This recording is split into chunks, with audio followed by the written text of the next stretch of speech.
What you see here isn't magic. It's simply air being used to transmit energy.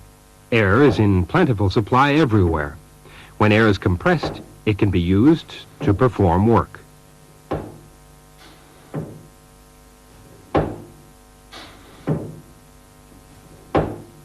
This is known as pneumatics. Here, air pushes on a device, moving it back and forth. It's controlled by a simple pneumatic control system. Pressing the button sends air to the cylinder. The control valve in the center of this circuit determines which side of the cylinder receives the air. The push-button valve at the bottom of the circuit sends signals to the control valve. Therefore, compressed air acts as both a working and control medium.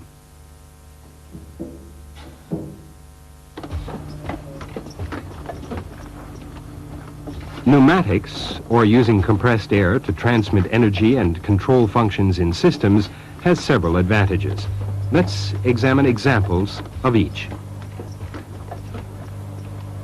Compressed air is fast. For example, short cycle times can be achieved in automated assembly applications. At the same time, it is overload safe. If the machine jams, pneumatic motors or circuit components will not burn out.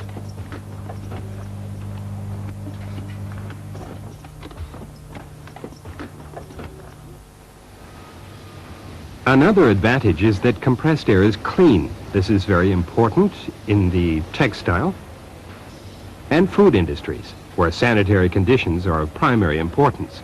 Pneumatics is also safe because compressed air does not burn or explode under a wide range of operating temperatures.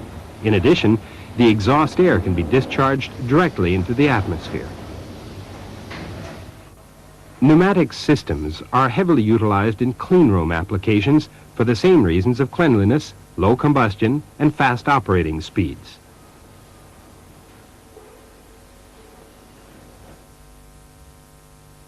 Compressed air can also be stored, ready to be used when required.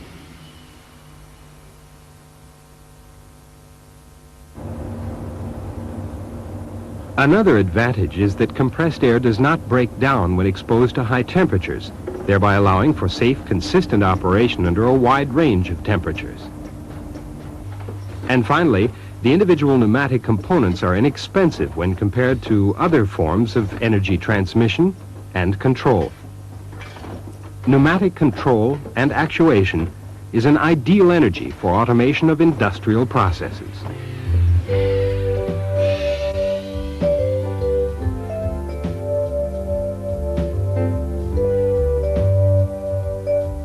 A knowledge of a few basic principles of physics enables you to gain a better understanding of pneumatic systems and how they function. Let's start by defining pressure. Atmospheric pressure is present everywhere on Earth. It's generally regarded as being a constant at sea level of 100 kilopascal, abbreviated kPa.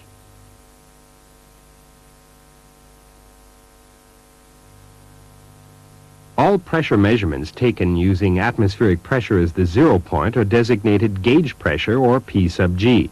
Pressure gauges attached to pneumatic circuits usually indicate pressure as gauge pressure. From this point on, whenever P is used without a subscript, it is indicated in gauge pressure. Absolute zero pressure is 100 kilopascal below gauge pressure. Any pressure below gauge pressure is called vacuum, or P sub V. Therefore, absolute pressure is the sum of vacuum and gauge pressure. Like all gases, air has no particular shape. It assumes the shape of the container. When air is compressed, it's storing energy. When the compressed air is released from the container, it can be used to perform work such as moving an object. In summary, the mechanical energy of the piston pump moving in and out can be converted to compressed air. The energy can be stored in a container, in this case, the balloon. As needed, the energy can be converted back to mechanical energy, as demonstrated by the toy truck. Another example of the conversion of energy. In this case, the air pressure generated is applied directly to the cylinder. The force generated by the compressed air is then converted by the cylinder back to mechanical energy, lifting the load. Next, let's study the relationship between volume and pressure. The volume of this cylinder is 2 liters, and the pressure, as indicated on the gauge, is 100 kilopascal. This relationship can be described by the formula V times P equals a constant value. To test this, let's enter the two values into the formula. Multiplying these two numbers results in an answer of 200. When you press down on the piston, reducing the volume in the cylinder to half its size, the pressure gauge now reads 200 kilopascal. Applying these new values to the formula results in an answer of 200. Pressing down on the cylinder until the volume is cut in half again results in a volume of 1/2 a liter and 400 kilopascal. The new numbers again equal a constant value of 200. This example demonstrates the relationship between pressure and volume. For all of the volumes, the product of the two values remained constant. Next, let's examine an application of this concept. If you have a compressor with an output of 7:1, you can use this formula to determine its output pressure. The known values are the starting volume V1 of 7 liters, the end volume V2 of 1 liter, and atmospheric pressure P1. To determine the output pressure P2, use the formula V1 times P1 equals V2 times P2. Enter the values and solve for P2. When you're finished, P2 should equal 700 kilopascal output pressure. When you subtract the starting pressure, the compressor increased the pressure by 600 kilopascal.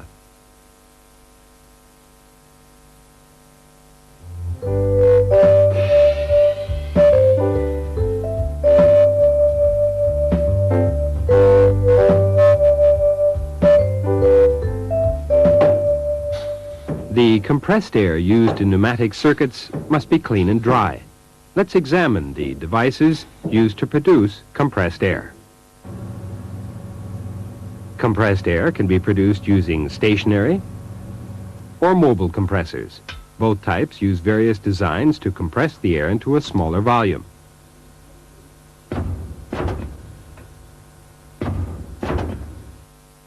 Two of the most common types are piston and screw compressors. The drawing on the left represents a reciprocating piston compressor. When the piston moves down, it draws air into the cylinder. It then moves up, compressing the air.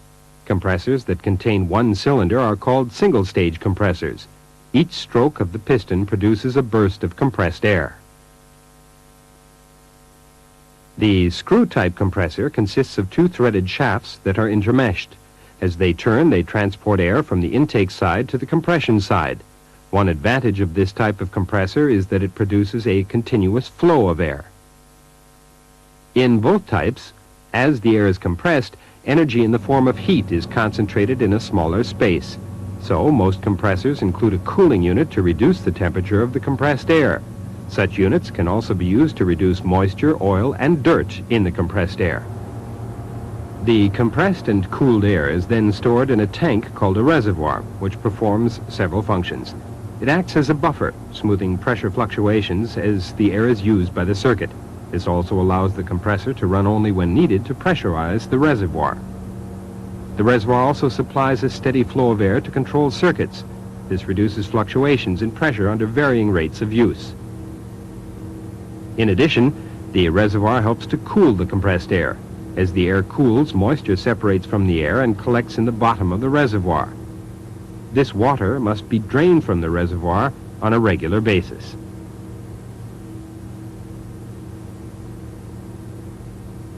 Not all of the moisture is removed in the reservoir, so in order to prevent corrosion of valves and other components, a dryer is often included in the system. When designing and installing a compressed air system, the distribution of the air has a major effect on system performance.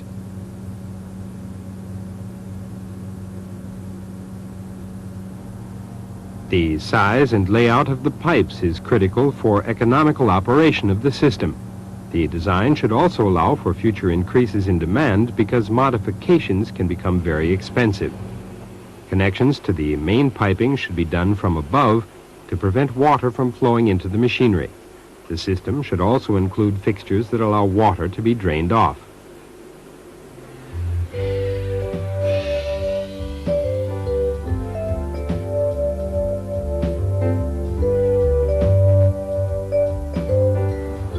In addition to the preparation of compressed air during its production, a service unit is used to prepare the air when it enters the machine circuit.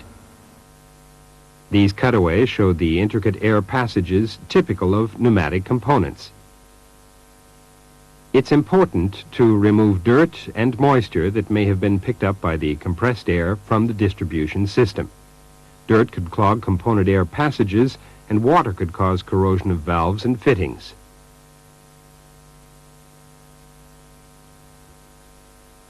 This is a cutaway of a typical service unit. It has 4 main features. Let's identify each one. It contains a filter element, condensate bowl with drain, pressure regulator, and lubricator. In addition to removing particles carried by the air, such as rust, the filter also removes moisture. The moisture is collected in a bowl attached to the regulator that should be emptied on a regular basis, then removed and cleaned. The filter element should also be replaced when it becomes coated with dirt, such as rust particles. Air pressure in the distribution system is normally higher than that in the machine circuits. The pressure regulator on the service unit controls the pressure entering the machine. Some pneumatic systems use components that require lubrication. The lubricator in the service unit, when filled with oil, adds an oil mist to the compressed air. But oil should not be used in applications requiring sanitary conditions.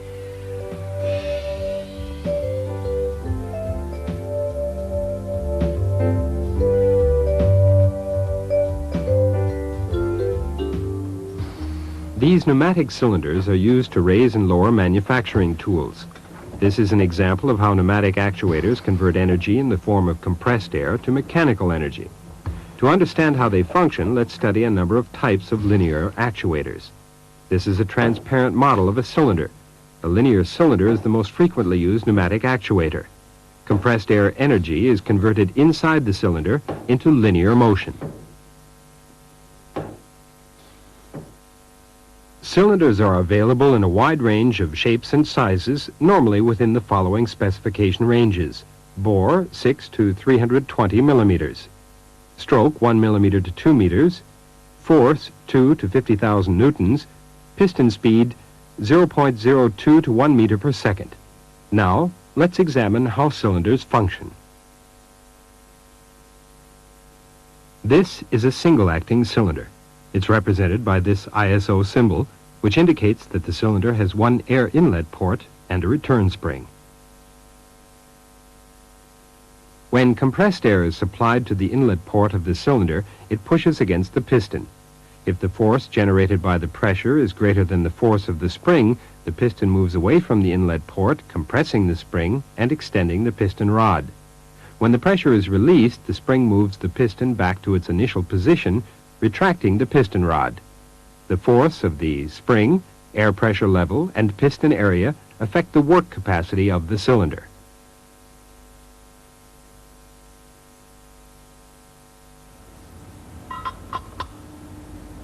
Single-acting cylinders perform work only in one direction, the extension of the cylinder. They are used in applications such as clamping or the ejection of workpieces.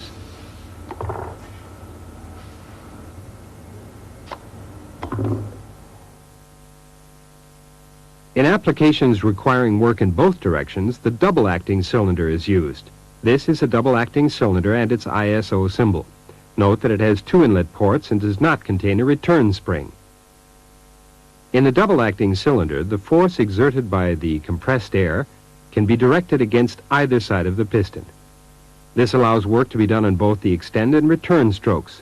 Note that the area occupied by the piston rod also reduces the force generated on the return stroke. Due to the area occupied by the piston rod, less air is needed for the return stroke. When selecting a cylinder for a specific application, you must take various factors into account: stroke length,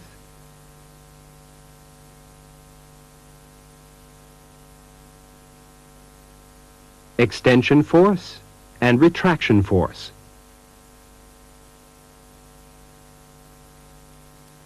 And finally, cycle speed.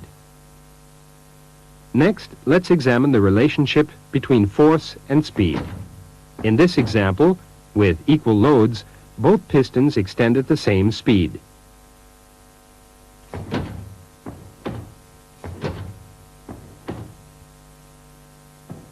If the load on the left is increased, the cylinder extends more slowly.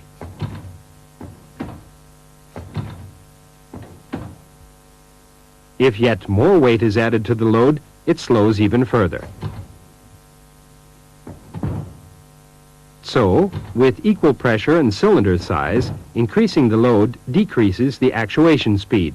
If a load is applied which equals 75% of the cylinder's capacity, the extension speed will equal 1/2 the speed when there is no load. Next, let's examine the effect of changes in pressure. Here, a cylinder under load is extended using an operating pressure of 380 kilopascal. If the weight of the load is doubled, the cylinder will not extend until the pressure is increased to 600 kilopascal. This demonstrates that there is a direct relationship between operating pressure and load.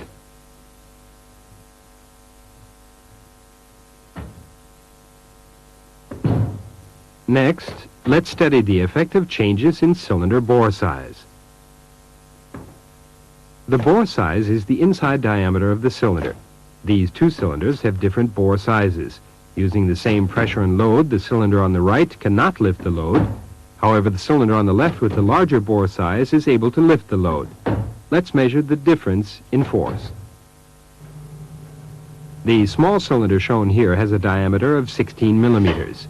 It exerts a force of 106 newtons when operated at 600 kilopascal.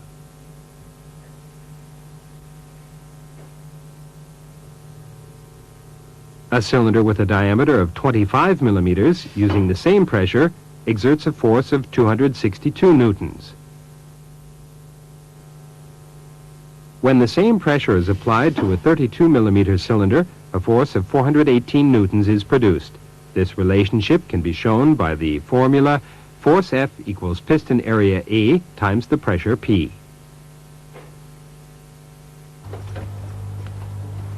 The diameter of the piston directly affects the force, speed, and air consumption of the cylinder. The most efficient design uses the smallest cylinder adequate for the application. In this machine, various size pistons are used based on the job to be done.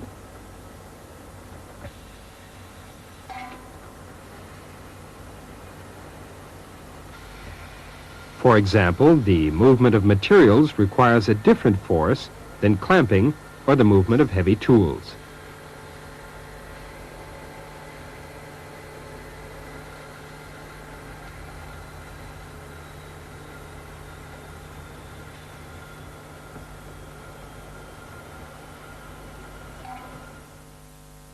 There are some applications where the full speed is not desirable at the end of the cylinder travel.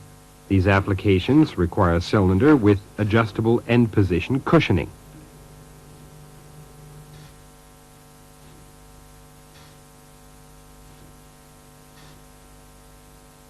This feature slows piston travel at the end of its stroke. End position cushioning is accomplished by restricting the flow of exhaust air during the end of the stroke. This results in the air being compressed in the cylinder and opposing the movement of the piston.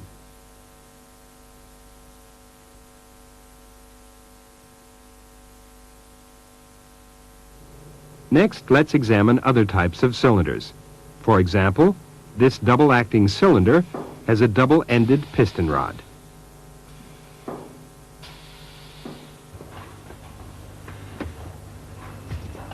This design provides more precise linear movement due to the two bearing surfaces. When heavy tools are not mounted along the axis of the cylinder, their weight applies forces to the side of the cylinder that can be compensated for by double-ended piston rods.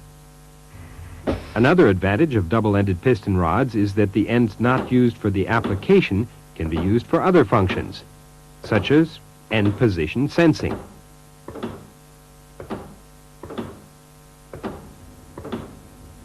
Another type of cylinder design has a hollow piston rod. This can be used to hold wires connected to a device at the end of the rod, such as an electromagnet.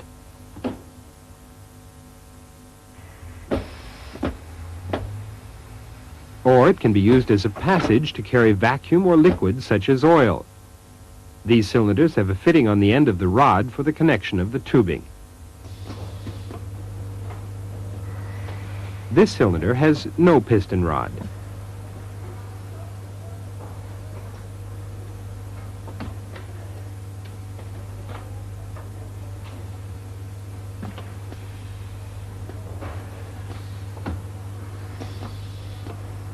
Built into the piston is a ring-shaped permanent magnet. Mounted on the outside of the cylinder is a part called a yoke. It also contains a magnet. The piston and the yoke are magnetically coupled. As the piston moves, the yoke moves exactly the same distance. Rodless cylinders are ideal for long-stroke applications, effective up to 10 meters. Multi-positioning can also be achieved using cylinders, in this case with valves and multiple sensors. Another form of multi-positioning uses two double-acting cylinders joined together. If the cylinders are of different length, this design is capable of achieving 4 different positions.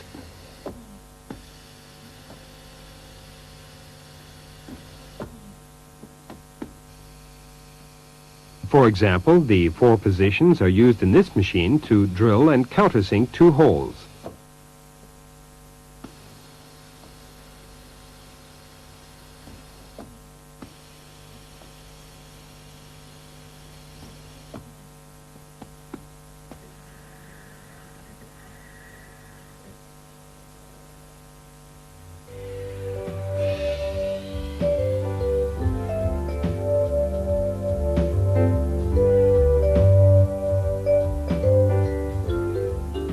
Cylinders convert pneumatic energy into mechanical energy.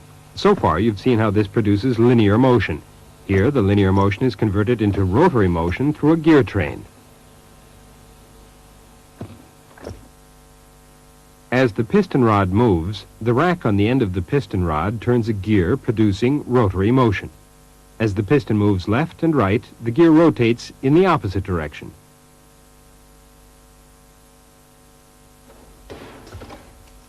This machine uses a rotary cylinder to convert pneumatic energy into a powerful force for a stamping operation.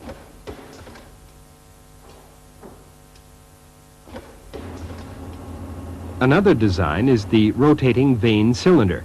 In it, compressed air directly produces the rotation.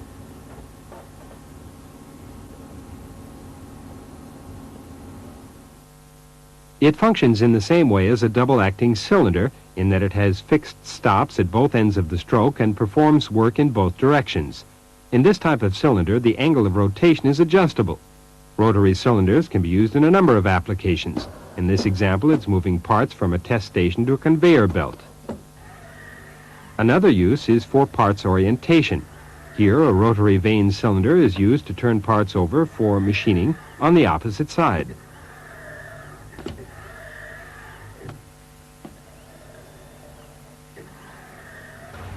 Rotary motion can also be accomplished through other designs. One design, the rotating vane motor, is capable of producing continuous rotation. This pneumatic screwdriver can reach speeds between 3,000 and 8,000 RPM.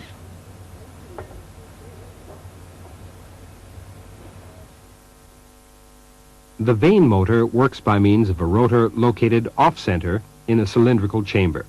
Movable vanes located in rotor slots are forced outward against the chamber walls, sealing the individual chambers.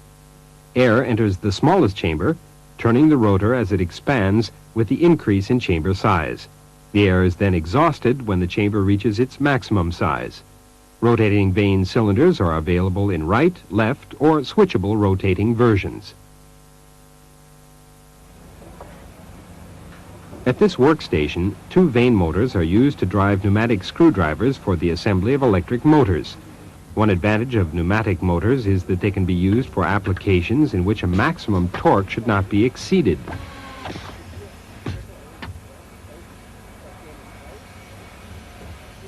This is the symbol for a rotary actuator with a limited angle of rotation.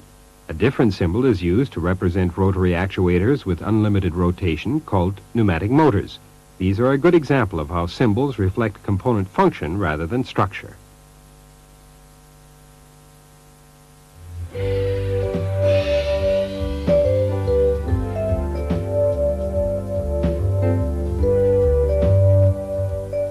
In pneumatics, valves serve a number of functions. They can be used to open and close flow paths, regulate pressure, adjust flow volume, and direct flow through various paths.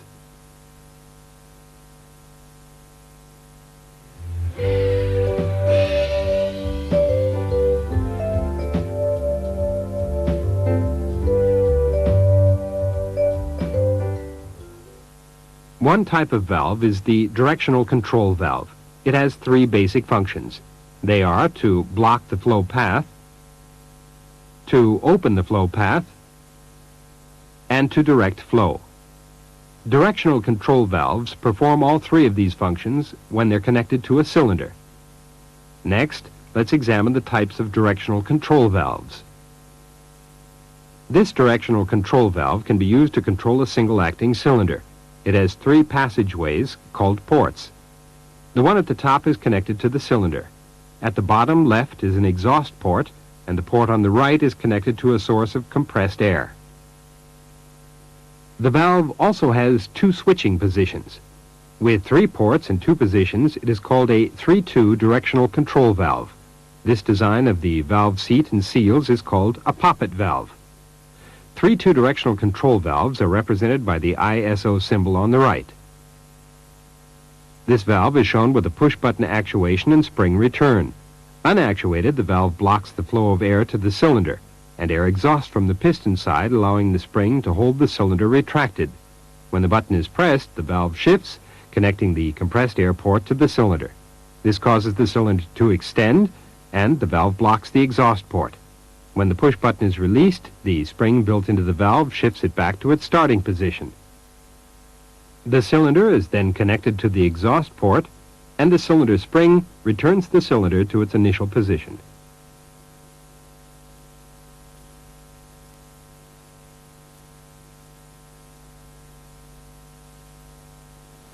In this industrial application of a manually actuated 3-2 directional control valve, the single-acting cylinder ejects finished parts from a clamping device when the button is pushed. Next, let's examine the 5-2 directional control valve. Like the 3-2 valve, the 5-2 valve has 2 positions, actuated and unactuated. However, this valve has 5 ports. It's represented by this ISO symbol.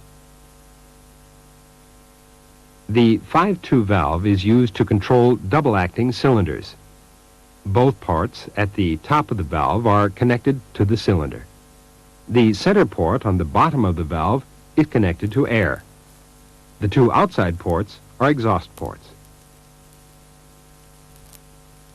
In its initial position, the valve directs air to the piston rod side of the cylinder, holding it in place. When the push button is pressed, the valve directs air into the piston side of the cylinder. At the same time, it exhausts air from the piston rod side. When the push button is released, the valve directs air into the piston rod side of the cylinder. At the same time, it exhausts air from the piston side. Double-acting cylinders are used in applications where work is done in both directions. For example, this clamping fixture uses compressed air to hold the plate in position. This is another type of valve, the 5-3 directional control valve. It has 3 possible positions: center, right actuated, and left actuated. Notice that there are 2 springs in the valve. These return the valve to the center position when the push button is released. The valve is represented by this ISO symbol. The 5-3 valve can be used to control the position of a rotary vane double-acting cylinder. The valve port connections are the same as the 5-2 valve. Both upper ports are connected to the cylinder. The lower ports are exhaust, air, and exhaust. In the valve's initial position, all ports are blocked. This holds the vane at its current location. Pressing the left push button sends air into the left side of the cylinder and exhausts the right side, rotating the vane. Pressing the right push button sends the air into the right side of the cylinder, rotating the vane in the opposite direction. When both push buttons are released, the springs in the valve return it to the center position and the cylinder is held in position at various rotation angles. This is a typical application of a 5-3 directional control valve. The operator can stop and hold the parts bin at any angle.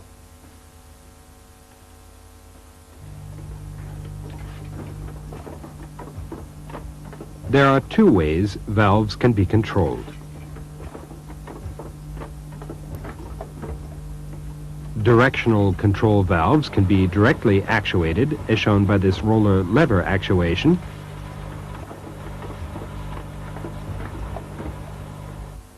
or indirectly controlled by another valve, such as this push-button 3-2 valve controlling a 5-2 valve.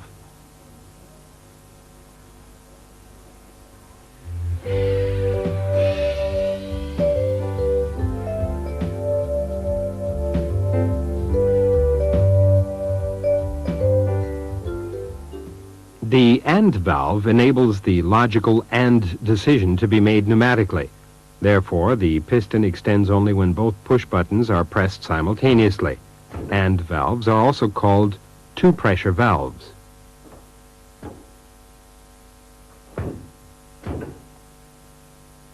This shows how the two-pressure valve operates.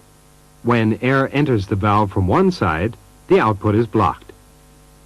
If this signal is lost, and air enters the valve from the opposite side, the output is also blocked. Only when two signals enter the valve is an output signal produced.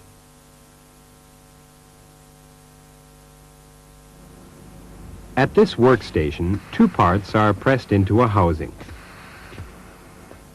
Two conditions must be met in order for the pressing operation to start. They are: a start signal must be present, and the machine must have completed the previous cycle. This is indicated by a limit switch located at the initial position of the cylinder. Often, machine circuits use multiple AND valves. To simplify circuit plumbing, you can use a valve block containing multiple valves. For example, this block contains 3 AND valves. Another type of logic valve is the OR valve. When one or more signals is received by this valve, it produces an output. OR valves are also called shuttle valves. As shown by this diagram, the OR valve has 2 input ports and 1 output. When a signal is received at either input port, the valve passes the signal to the output port.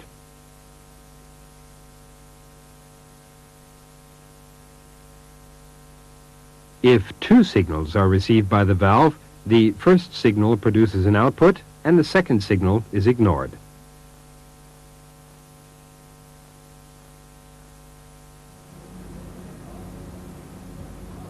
A shuttle valve is used on this machine so that it can be started from either of 2 locations. The machine can be started by pressing a push button, or a foot pedal can be used to start the operation.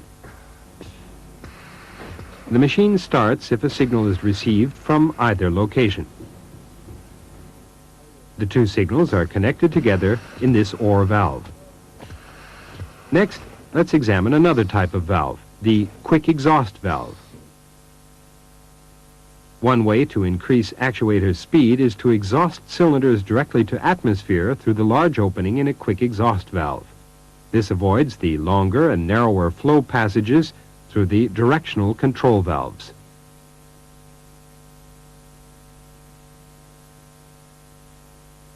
In this example, only the first cylinder has a quick exhaust valve. When started at the same time, the first cylinder extends faster. When installed on large cylinders, the quick exhaust valve has a more noticeable effect. Using quick exhaust valves in control circuits results in higher machine cycle times and greater productivity. In applications that use large cylinders, the advantages of the quick exhaust valve are obvious.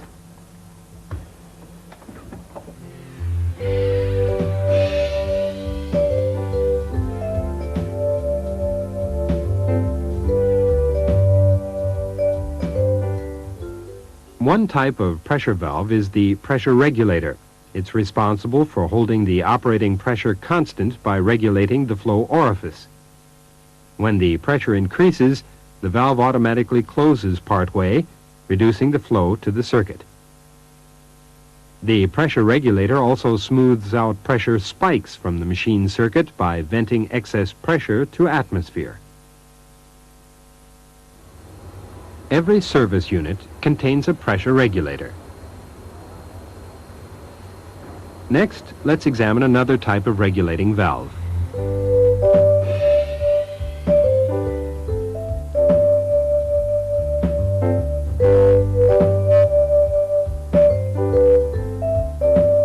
This is an adjustable flow control valve.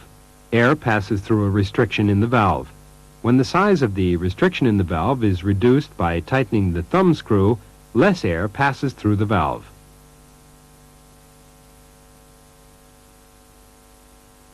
This is a one-way flow control valve. As its name implies, the valve controls flow in only one direction. It consists of an adjustable flow control and a check valve. The flow control restricts the flow of air in one direction.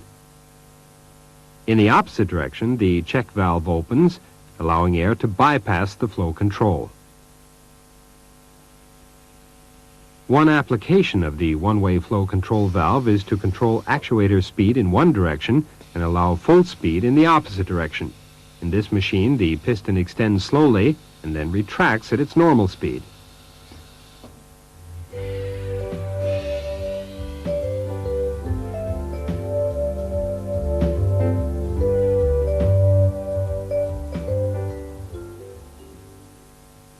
One type of combination valve is a sequence valve. This valve switches when a predetermined pressure is reached.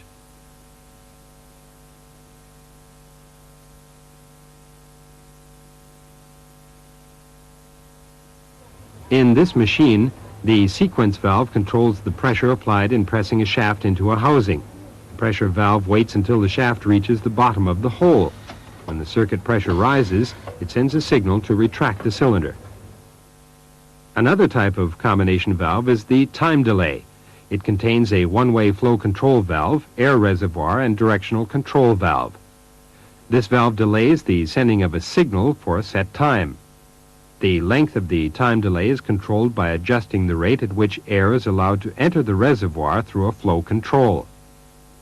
Once the reservoir is filled, the directional control valve shifts, allowing the signal to continue through the circuit. In this application, the time delay valve holds the cylinder in position for a few seconds to ensure that the screw is fully seated in the hole.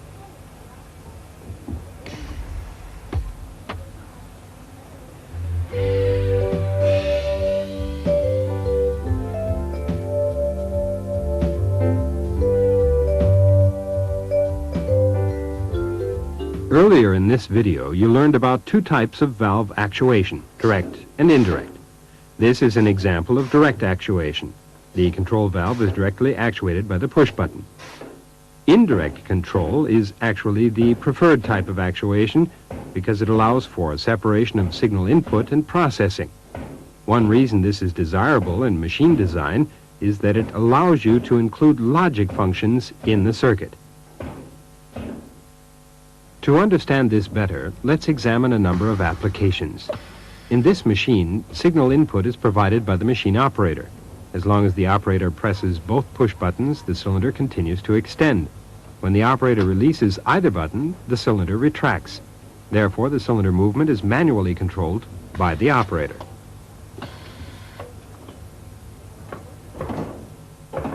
This circuit contains an example of automatic signal input. When the piston reaches the end of its stroke, it actuates a limit switch.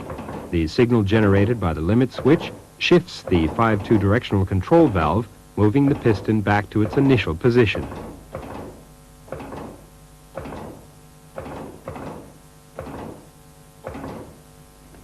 In most applications, the roller lever actuated valve is a sensor. It generates a signal based on the position of moving parts in the machine.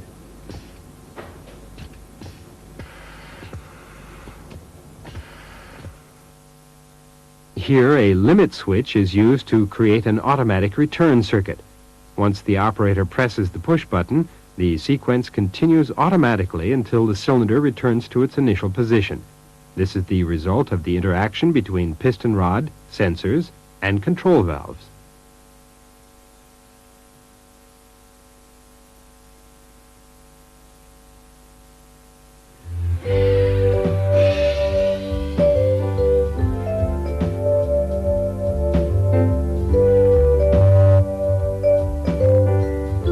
Now that you are familiar with the individual components used in pneumatic circuits, let's examine how they form pneumatic control systems.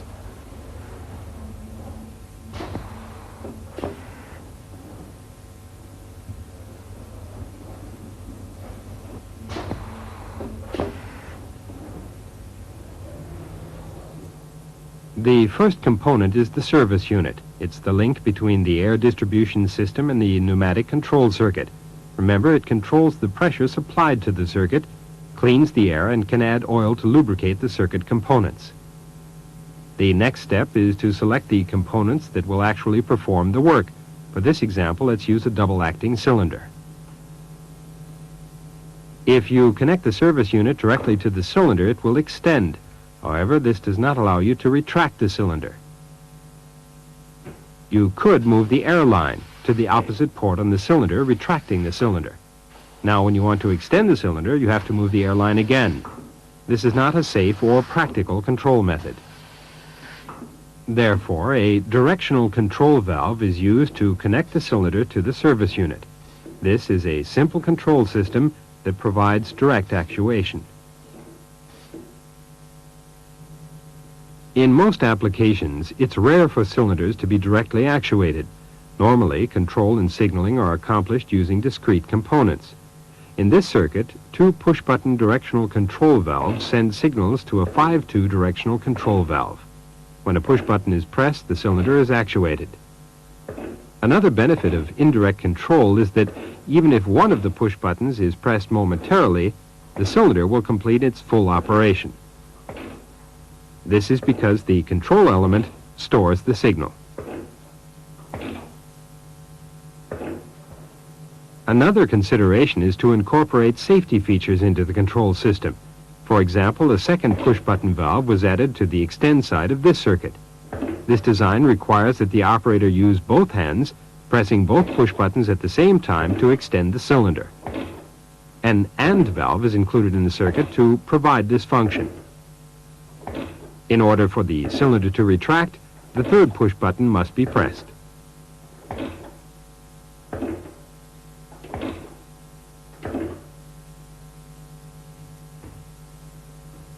The structure of the pneumatic control system can be described in terms of the functions of the circuit components. The first level is the source of energy and its preparation. The second level contains components that initiate control signals. Logic functions that process these signals are located in the third level. These determine conditions that must be met before actuators are moved. The fourth level contains control elements that send air to the actuators. The fifth level contains the actuators, but not all control circuits contain separate components for each level. In simple circuits, one component may provide the functions of multiple levels. This push-button actuated directional control valve provides the functions of signaling, logic, and direct control. Next, let's look at the 5 levels using ISO symbols to represent the components. At the first level, we have the energy supply and the double-acting cylinder in the level of actuators.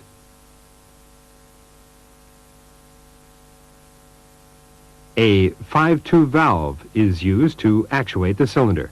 In this constellation, the manually operated valve acts as an input element, processing element, and final control element. We then used, in our example, two push buttons as signal elements to actuate the directional control valve. The 5-2 valve acts as processing element and final control element in this case. To enable the AND function to the circuit, a 2-pressure valve is used as processing element. Let's look again at the 5 principal levels of a pneumatic circuit. Energy supply, signal elements, processing elements, control elements, actuators.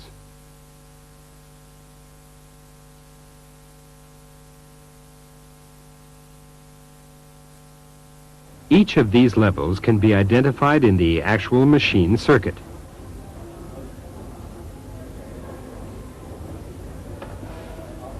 The service unit is the source of energy and its preparation.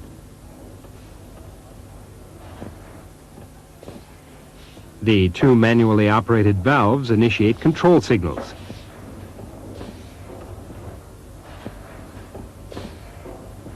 This AND valve provides a logic function.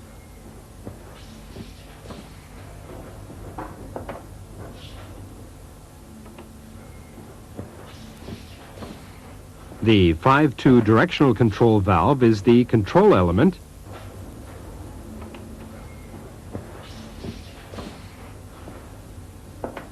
and the double-acting cylinder is the actuator.